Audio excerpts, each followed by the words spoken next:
Ryan's old soccer ball rolled across the living room, but when he picked it up, there was a tiny silver key stuck underneath it, and for just a second, it glowed.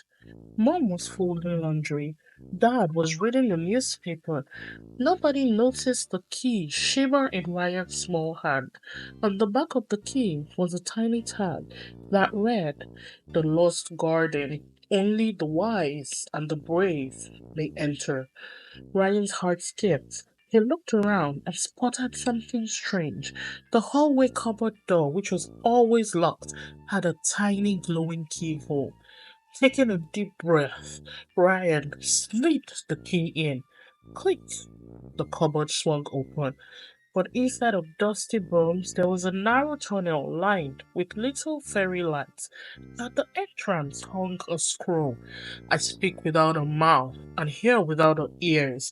I have nobody, but I come alive with the wind. What am I?" Ryan tipped his chin thoughtfully, just like the riddles Mob loved to give him. Then he grinned. "An echo!"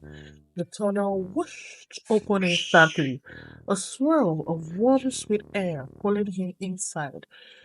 Ryan found himself in a magical hidden garden. Tiny houses tucked into trees, little elves in red jackets, hanging lights, brownies stirring chocolates, pixies zipping by on giant bumblebees. But the garden didn't feel happy. The chocolate river, their most important magic, was drying up fast. A tiny elf with a wrinkled nose and yellow boots rushed to Ryan.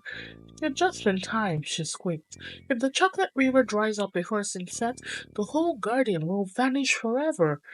Ryan's eyes widened. Moyo, his faithful purple teddy, peeked from under his arm, as if ready to help too.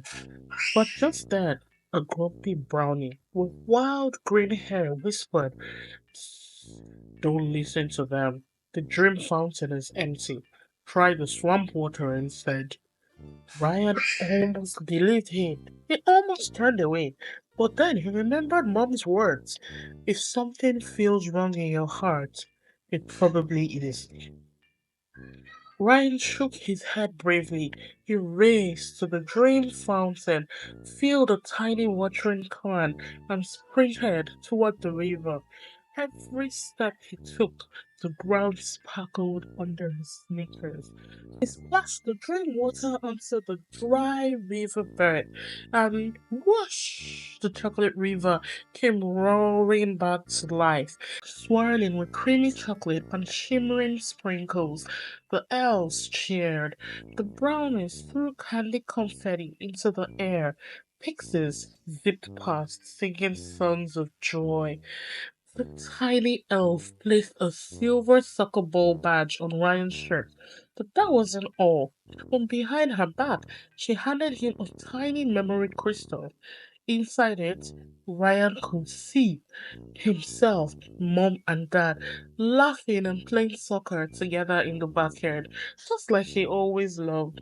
"Family is the greatest magic," the elf whispered. Ryan blinked, and he was back in his living room. The cupboard door was closed. The silver key was gone. Moyo sat quietly on the couch, looking extra proud. But on the coffee table, under the soft glow of the lamp, lay the silver soccer badge and the sparkling memory crystal. Ryan smiled, hugged Moyo close, and whispered to himself, "Maybe magic is closer than we think." "If you found a secret garden, what would you wish for?"